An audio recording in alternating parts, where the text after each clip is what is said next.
nacemos perfeccionistas, sino que nos hacemos perfeccionistas como mecanismo de defensa.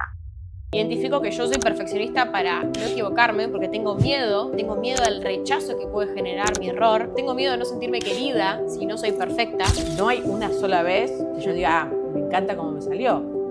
Debo idealizar tanto un resultado que ni siquiera sé qué voy a sentir cuando lo recibo. ¿Cuál es el punto de equilibrio? ¿Cuál es el límite sano entre ser un poquito perfeccionista y no serlo?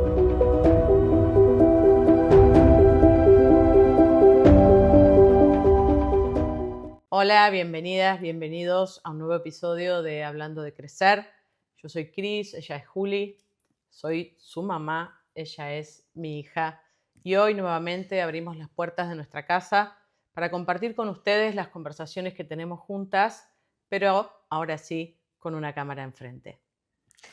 Bueno, hoy vamos a hablar de un tema que nos compete mucho a nosotras dos particularmente y a mucha gente. El tema del perfeccionismo. Yo creo que es algo que todavía no hemos trascendido al 100% y creo que eso también lo hace un poco interesante porque son cosas que seguimos viviendo y con las cuales seguimos conviviendo en nuestro día a día. Bueno, para empezar, el perfeccionismo, ¿qué es? ¿Una fortaleza o una debilidad? Bueno, a mí me gustaría comenzar diciéndote que en un pequeño nivel, que yo lo llamaría buscar un poco la excelencia y no la perfección, que es inalcanzable, si buscamos la excelencia y tender un poquito a ser perfeccionista, la verdad que está bueno porque nos puede llevar a hacer mejor las cosas, a progresar más, porque quiero avanzar, ¿no? Uh-huh. Ahora, hay un punto donde claramente, y esto, como decías vos al principio, nos compete a las dos, se vuelve un poquito un defecto, un problema. Yo vi muchas entrevistas de Patricia Jepsen. Ella tiene mucha experiencia en las empresas y dice que ahora hay mucha gente que cuando le dicen ¿cuál es tu debilidad? A la hora de ir a una entrevista de trabajo o escribir tu debilidad en un CV o algo así, la gente pone perfeccionismo como una debilidad. ¿Por qué? Porque ya se sabe que llevado a un extremo el perfeccionista no es bueno. ¿Por qué? Porque capaz no entrega nunca los trabajos, porque lo revisa tantas veces y está tantas veces repasando ese mail para ver cuál es la manera perfecta de mandarlo, que no termina avanzando. Y por otro lado, es como que la camuflás a esa debilidad en una fortaleza, porque es lo que vos decís, una persona perfeccionista que está buscando mejorarse de manera constante, termina teniendo buenos resultados, siempre esforzándose para lograr más y siempre consiguiendo más resultados a veces. Entonces, es como bastante un gris, ¿no? Yo te haría algunas preguntas, ¿no? Por ejemplo, para ver, Voy a ¿no? bajar los dedos. Para ver si dónde estamos parados y poder identificar si estás adentro de la categoría del perfeccionismo que te va a llevar a tener un problema o que puede ser tu virtud para el cual vos vas a tender a tratar de hacer mejor las cosas que otros, ¿no? ¿Te cuesta delegar? Sí. Bueno, muy bien. ¿Sentís como la necesidad de tener todo bajo control? Sí. Vos también igual, ¿no? No, yo no. A veces te felicitan y vos te quedás como, no, tendría que haberlo hecho mejor. Epa. 3 de 3 hasta acá, Yo aclaré desde un principio que todavía no es algo que tengo trascendido. ¿Y te encontraste postergando cosas que tenías ganas de hacer por miedo a lo mejor no hacerlas como vos que pensás que se tienen que hacer? Yo creo que de hecho este podcast, o sea, es algo que yo estuve pensando durante 4 años de mi vida, pero como que nunca me parecía que iba a ser el momento perfecto o nunca iba a saber lo suficiente para poder hacerlo, porque siempre quería poder mostrarlo mejor, hasta que en un momento dije, bueno, ya fue, lo hago y lo disfruto en el momento y que salga lo que tenga que ser, le voy a poner la mejor de las ondas para que sea lo mejor posible, pero después en cierto punto no puedo seguir esperando un momento perfecto porque nunca llega ese momento perfecto. Teniendo este autoconocimiento, sabiendo que para mí nunca va a ser suficiente, digo, bueno, está lo suficientemente bien por ahora y después voy viendo. Bueno, ustedes dirán, pero de verdad lo que también es un poco esto de queremos dar lo mejor, queremos hacer lo mejor posible y nos encontramos acá en este proceso de aprendizaje arrancando, pero también sabemos que va a haber gente a la que le guste, va a haber gente a la que no, pero bueno, también es un poco esto de confiar en que estamos haciendo lo mejor que podemos, llamémosle así, nuestro objetivo, y tenemos que ir para adelante. Yo creo que es un poco también diferenciar en la búsqueda del perfeccionismo, de la perfección en el proceso o en el resultado. O sea, yo el resultado, hay ciertas cosas que yo no voy a poder controlar nunca jamás en la vida. O sea, claramente hay cosas que puedes controlar más, otras cosas que puedes controlar menos. Pero no sé, si tengo que mandar un mail para aplicar al intercambio, por ejemplo, yo hago lo mejor posible en el proceso de redacción del mail. Después, para que ese mail sea perfecto para la mente del que lo analiza, ese resultado sea perfecto, ya queda fuera de mi control. Entonces, bueno, yo busco hacer el mejor podcast posible. Estudio antes de grabar el episodio, qué sé yo, trato de que el micrófono esté prendido, cosas como que tratar de que salgan bien. Ahora bien, si salió más fluido, menos fluido, la gente le gustó, no le gustó, alguien se puede llevar algo, ya queda fuera de mi control. Pero yo me quedo tranquila con que en el proceso de creación tomé todos los recaudos posibles o los que más pude para dar el mejor resultado posible. Muy bien, me encantó. Bueno, ok, estuvimos hablando del perfeccionismo, pero ¿qué dice la RAE? O sea, ¿qué Claro, dice ¿qué la es? definición? ¿Qué Claro, es el ¿qué es el perfeccionismo? Según la RAE, es la tendencia a mejorar indefinidamente un proceso o un resultado o lo que sea sin considerarlo terminado. ¿Por qué? Porque después de muchos años de terapia donde los psicólogos me dicen no existe la perfección, entendés que nunca va a ser suficiente para un perfeccionista. Según la psicología, dicen que son estándares muy altos, tanto para uno mismo como para el otro, una autoevaluación muy dura, donde yo, no sé, voy a un partido de futsal, termino el partido y digo, no, jugué horrible, y constantemente el miedo al error. Este miedo al error nos lleva a pensar, ¿de dónde viene este perfeccionismo, Ma? ¿Por qué surge? Para mí, acá me parece una cosa súper importante entender que no nacemos perfeccionistas, sino que nos hacemos perfeccionistas como mecanismo de defensa. Porque al final el perfeccionismo no deja de ser un mecanismo de defensa para tratar de lograr lo que decimos siempre, ¿no? El amor, el reconocimiento, el ser aceptados. ¿Por qué? Porque en determinados ambientes emocionales que han ocurrido determinada conjugación de factores, el niño que está en ese ambiente va a hacer evaluaciones de lo que pasa para entender, por ejemplo, que no se puede equivocar. Porque es burlado, porque a veces es por los padres, otras veces por los hermanos, otras veces por los compañeros de colegio a medida que van creciendo. Entonces ese niño que va creciendo y ve que si comete un error la gente se burla de él y va a tratar de evitarlo y va quizás desarrollar esta personalidad perfeccionista porque sufre tanto ese error a partir de que se equivoca la burla que va a decir, ok, bueno, tengo que tratar de evitar por todos los medios esto de equivocarme. Sí, yo creo que son las dos cosas. Por un lado, hay muchos niños que dicen, ok, si me saco un 10, mi mamá me aplaude, me compra un chocolate y me da un abrazo. Entonces, ok, voy a seguir siendo perfecto para ser querido. Y por el otro lado está el nene que se confundió y se le rieron en toda la familia, el padre le dijo que era un boludo y la madre también no lo respetó, por ejemplo. Entonces yo sé, ok, si me equivoco, equivocarme igual a sufrimiento, igual a rechazo, igual a burla. Entonces es por los dos opuestos. Por uno, me muevo hacia donde voy a recibir amor y me muevo para evitar ese dolor que me generan por la burla, por el rechazo, por el reto, por lo que sea. Claro, hay ambientes emocionales, por ejemplo, que tienen muchas reglas muy estrictas. Crianzas donde el niño está todo el tiempo llevado a un deber ser, como que hay un orden para hacer las cosas y esa rigidez en las reglas muchas veces va a determinar que ese niño crea que equivocarse le va a traer también aparejado el sufrimiento. Estaba pensando, con esto que vos decís, que tienen las dos caras de la moneda. Por ejemplo, yo en casa, durante cierto periodo donde ustedes estaban aprendiendo a ser padres, fueron padres como un poco estructurados, donde no sé, yo estaba jugando al memotest de tal manera y papá me dice, no, no se juega así, se juega así. Porque yo estaba en una torre en lugar de encontrar las dos parejas, por ejemplo. Entonces es como que es una crianza donde ustedes, que ya son de por sí perfeccionistas con ustedes mismos, tratan de ser lo más perfectos posibles como padres y controlar todo lo máximo posible para que el hijo te salga bien, te salga encaminado.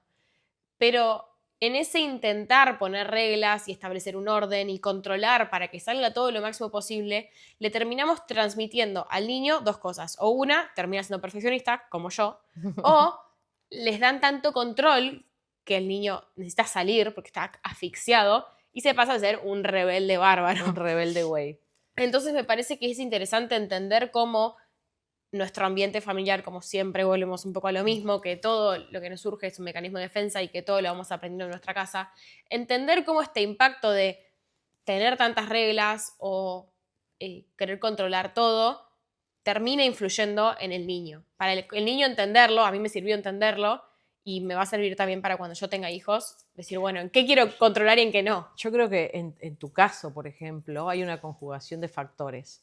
Porque, por un lado, desde chiquita tenías un buen desempeño, tenías muy buenas notas y obviamente recibías los aplausos. Entonces, claro, de alguna forma, una nena que se saca 10 y, dice, y la felicitan, dice, está bueno esto porque me felicitan. Por el otro lado, el modelo de padres perfeccionistas, que también lo yo, por ejemplo, a veces cocino y no hay una sola vez que yo diga, me encanta cómo me salió. Y no es que cocino mal, capaz que no cocino como un chef, pero siempre voy a decir, no, me faltó, no le puse sal. Entonces vos también aprendiste mirando a una mamá que nunca se aplaudía cuando hacía algo. Yo creo que también, bueno, esto es toda una cadena, porque tu mamá también era perfeccionista con ella misma y nunca se reconocía nada, vos tampoco te reconoces nada, y a mí me cuesta mucho reconocerme y hago el trabajo consciente de tratar de reconocerme.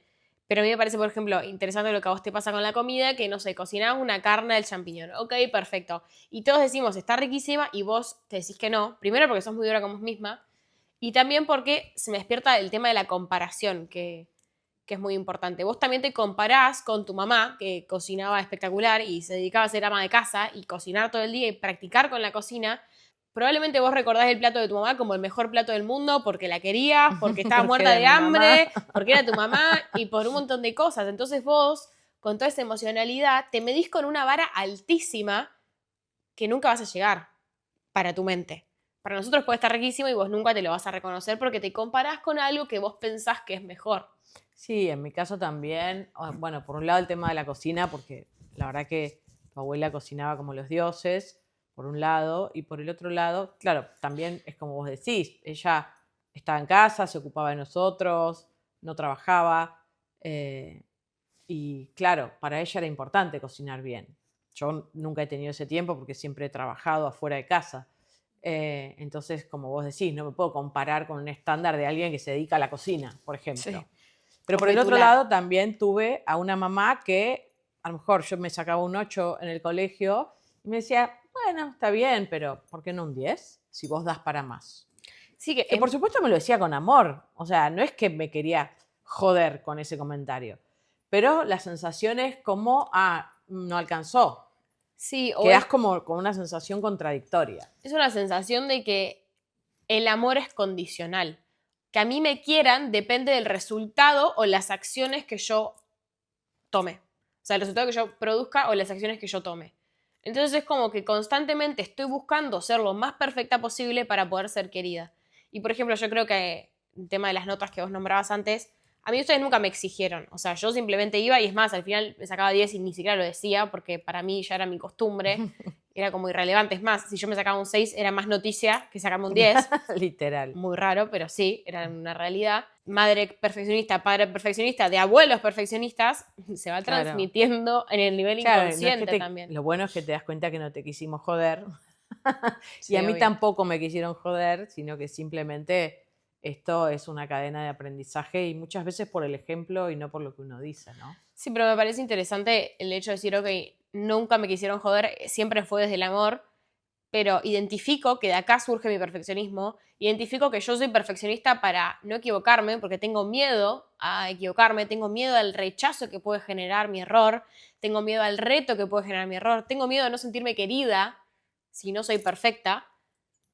Lo identifico para poder cambiarlo y también lo identifico para no transmitir lo mismo a mis hijos cuando yo sea madre. A mí, por ejemplo, esto de mamá diciéndome, incluso cuando tenía buenas notas, igual yo nunca fui una alumna de ir a buscar el 10, pero me llevó en la facultad a lo mejor no presentarme exámenes, estando mucho más preparada que muchos de los que sí se presentaban, porque me parecía que no era suficiente.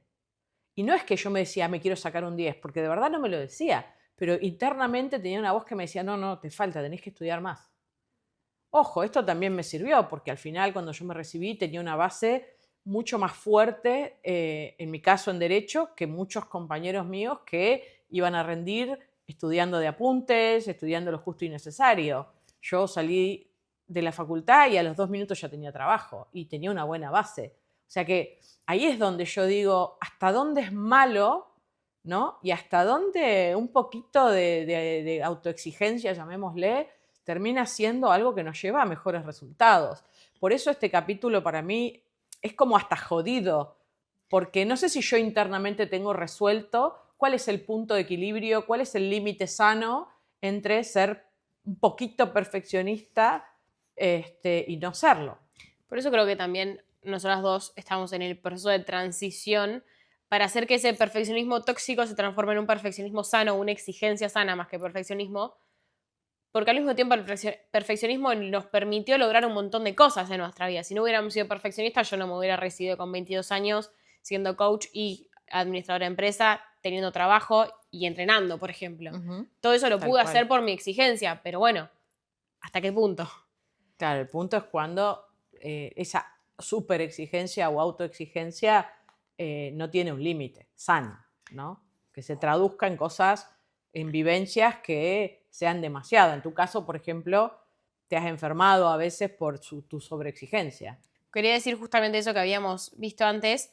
¿Cuándo se convierte una trampa este perfeccionismo? Uno es lo que vos dijiste, la procrastinación por el alto estándar. Vos sentías que nunca era suficiente a la hora de rendir. Entonces por eso terminabas procrastinando ese examen que lo podrías haber sacado 3 meses antes, pero vos lo seguías pateando y seguías dejándote ese pendiente para hacer lo más perfecto posible.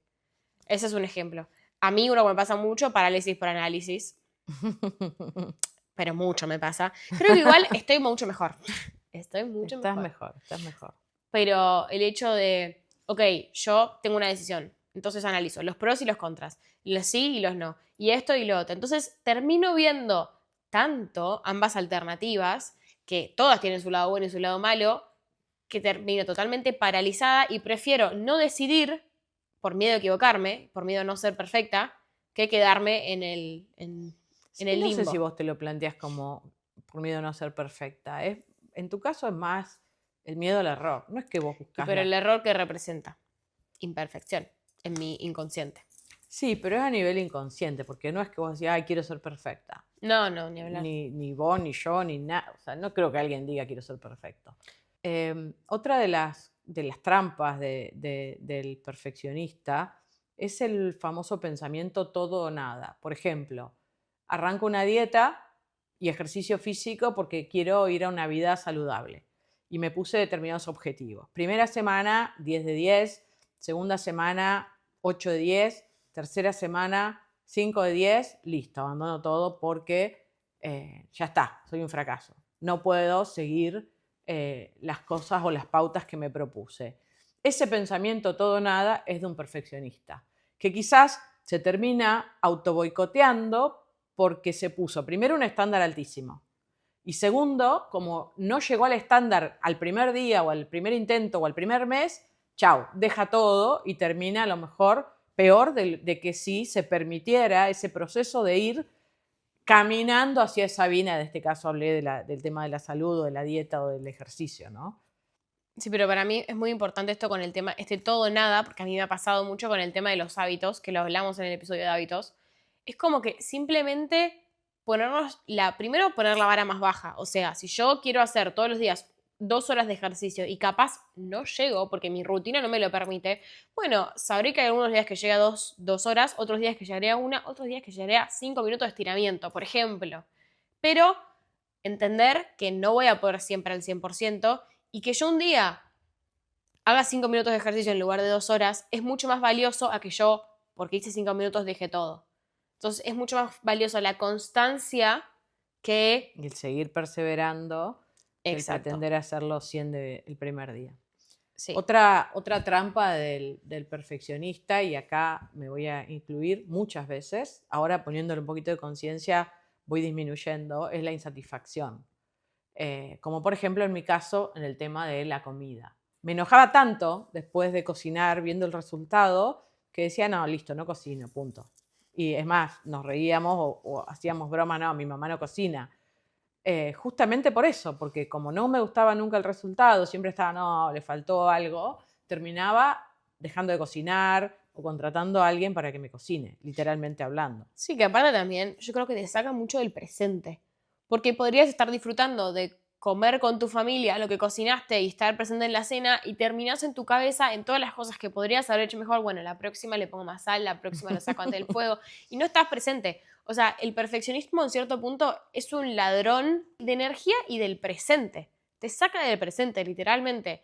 Y a mí también me ha pasado de esto del perfeccionismo, que me pongo un objetivo, me rompo el lomo para lograrlo y cuando lo logro digo, ah, bueno, era esto.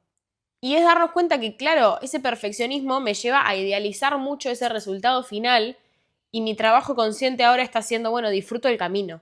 Trato de ser presente y feliz en el presente y no idealizar tanto un resultado que ni siquiera sé qué voy a sentir cuando lo reciba. Está buenísimo esto que vos traes porque de alguna manera hay algunos puntos que podemos traer a colación como para lidiar con el perfeccionismo. Y cuando te escuchaba veía que, por ejemplo, estás poniéndole conciencia a esa forma de ser y ahora el hacerlo consciente te permite pensar cómo puedo lidiar con eso para mejorar mi calidad de vida. Como siempre hablamos de el hecho de ponerle conciencia a algo que hasta acá no sabíamos que nos estaba pasando, es el primer paso para intervenirlo, para modificarlo, para cambiarlo y salir de eso que nos está molestando, lastimando, limitando o lo que fuera. A mí me sirve mucho en el trabajo. Justo ayer tenía que mandar un mail y es tipo, bueno, ok, lo escribí. Ok, lo volví a reescribir, lo volví a releer para volver a chequearlo. Y como que siempre le faltaba algo, siempre no me terminaba de convencer. Y yo ahora sé, identifico que nunca me va a convencer. Siempre voy a pensar que puedo más, porque quiero buscar una perfección que no existe. Entonces, como ya sé que no voy a estar conforme nunca, reviso 2 veces y digo, bueno, ya está, lo mando. Hice lo mejor que pude, listo. No es que no lo hago, porque también si no, volvemos a que no es bueno para la empresa en cierto punto tener un empleado revisando 10 veces un mail. No es tan grave. Avanzá y después te fijás, en todo caso después corregís. Pero empezar, yo le pongo conciencia ahora y me obligo a avanzar y me obligo a que sea suficiente. Hay una regla que uno puede pensar y es, en primer lugar, esa tarea que voy a hacer, ¿qué nivel de importancia tiene? Punto uno. Porque el nivel de importancia de la tarea me va a obligar a dedicarle una X cantidad de tiempo. Entonces, no es lo mismo mandar un mail para algo trivial que mandar un mail importantísimo para cerrar un trato de un negocio millonario.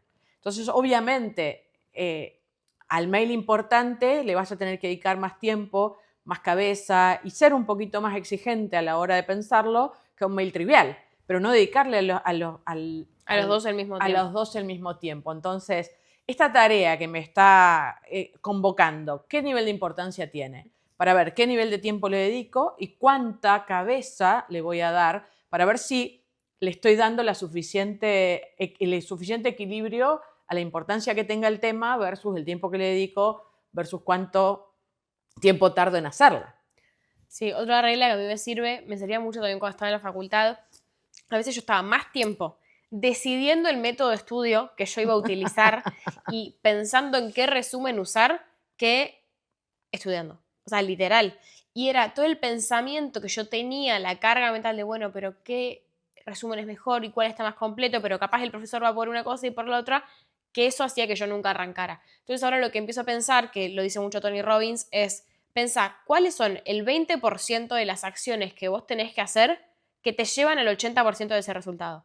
Yo empiezo con tal resumen que tiene la base y tiene lo más importante. Ok, después de que hago eso, me pongo a ver qué otras cosas puedo ir haciendo para completarlo y que ese 80% del resultado pueda llegar al 100%, si soy súper perfeccionista.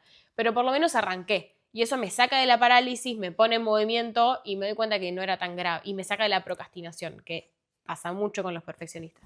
Bueno, una herramienta que podemos utilizar para la tarea que sea es ponernos, aunque no tengamos un tiempo límite establecido por algo externo, un tiempo límite interno. Es decir, bueno, ok, tengo que hacer esta tarea antes de tal fecha, tal hora, tal día, la entrego, la termino, la hago, avanzo, lo que fuera. Porque el hecho de no tener un tiempo determinado, al perfeccionista lo puede llevar a quedarse dando vueltas en eso 5 A años. nosotras nos pasa con el podcast, entre que nos ponemos a pensar y esto que el otro, podemos estar 5 horas hablando del tema, cuando ya en los 15 minutos de la primera conversación ya tenemos lo importante y después nos ponemos a dar vuelta de qué primero y qué segundo y qué esto y qué el otro y terminamos perdiendo un montón de tiempo, confundidas a veces, o sea, se usa mucho el time blocking, se llama, entonces yo tengo mi calendario del día y me pongo 3 horas para esto, 2 horas para esto, 2 horas para el otro. Obviamente, dejate márgenes, o sea, no seamos tan impiedosos y querramos controlar todo. Claro. Porque me ha pasado que yo, bueno, digo, no, tengo 15 minutos para llegar del trabajo a la facultad. Del trabajo a la facultad. Y a veces me agarraba el tránsito y yo ya empezaba como loca porque se me empezaba a posponer todo el resto de mi calendario. El calendario con control que necesitabas tener. Exacto, entonces es, bueno, soy consciente que vivo en un mundo con sociedad, no puedo controlar todo, tengo un margen, si pienso que me va a tardar 15, le pongo 20, 25, pero sí me limito para ordenarme y no permitirme como perfeccionista a estar todo el día con un mail, por ejemplo. Bueno, otra herramienta para el perfeccionista es la autocompasión, ¿no? Es decir, el perfeccionista tiende a tener un crítico interno muy severo, muy salvaje. Entonces, un punto importantísimo dentro de esta ecuación es, si yo sé que soy una persona perfeccionista y, a ver, ¿cómo me hablo? ¿Qué me digo? Las cosas que me estoy diciendo, ¿se las digo a mi mejor amigo? ¿Se las digo a mi hija? ¿Se las digo a mi pareja? Y si la respuesta es no, y tenemos que empezar a revisar esa conversación interna para bajar la intensidad y para entender que el error va a ser parte del camino, que tengo que avanzar igual y que si me equivoco, mala suerte, tomaré el aprendizaje que sea necesario de esa experiencia y sigo avanzando. A mí me pasa mucho con una amiga particular que por cada cosa que yo hago, ella me felicita, pero me aplaude, me dice, estoy tan orgullosa de vos, que sos una genia, bla, bla, bla. Y yo, son cosas que yo digo totalmente irrelevantes. Bueno, volvemos a las preguntas del principio, ¿no? Sí, total. Pero sí me doy cuenta que después ella, que es perfeccionista, le cuesta mucho reconocerse las cosas a ella. Entonces, esto me hizo darme cuenta de, ok, ¿cuántas son las cosas que yo no me estoy reconociendo y sí le reconozco al otro porque yo soy igual con ella? Entonces, empecemos a tomar conciencia de este circuito para también reconocernos a nosotros mismos. No tengo que depender de que el otro me aplauda. Me puedo aplaudir yo misma también porque me doy cuenta que todo mi esfuerzo valió la pena o capaz ni siquiera me tuve que esforzar y por magia salió bien. Básicamente creo que eso es todo. Dimos más o menos en el proceso de los puntos que queríamos trabajar. Ojalá se lleven alguna herramienta de estas que quisimos compartirle, de perfeccionista a perfeccionista. Si hay algo de lo que podemos hablar es de esto. No sé si lo tenemos 100% resuelto, pero sí tratamos de, desde nuestra propia experiencia, compartir con ustedes lo que nos está sirviendo para salir de ese crítico severo y disfrutar un poquito más el presente y avanzar más. Estamos en este proceso de haber arrancado con este podcast también como parte del proceso de estar haciendo lo mejor que podemos y querer que ustedes lo disfruten, se lleven herramientas, pero entendiendo que nunca nos va a salir perfecto, que siempre vamos a pensar incluso lo que nos cuesta vernos en cámara después de grabar un episodio. Yo no lo miro. Se sube. Suerte. Es verdad, no los mira, la tengo que perseguir para que opine. Y desde ese lugar, obviamente no hubiéramos salido nunca a estar en este momento con una cámara, hablando con ustedes, pero bueno, consideramos que lo que queríamos hacer era algo válido, era algo loable, era algo que puede, aunque sea una persona del otro lado, servirle, darle una herramienta, hacerlo sentir bien. entretenerlas, que se rían de nosotras. Y si no, yo creo que el punto... Con nosotras mejor. Yo creo que el punto de la vida es disfrutarlo vos. Tipo, no estés buscando la perfección para que al otro le guste, al otro le encante. O sea, es un momento donde nosotras compartimos. Siempre lo hicimos, siempre me encantó tener las conversaciones con mamá, siempre aprendí un montón. Tomamos conciencia de la opinión del otro, del punto de vista del otro. Y hacelo porque vos lo disfrutás. Y yo creo que a mí lo que me sirve mucho en el tema del perfeccionismo es, primero, soltar esa idealización que tenemos.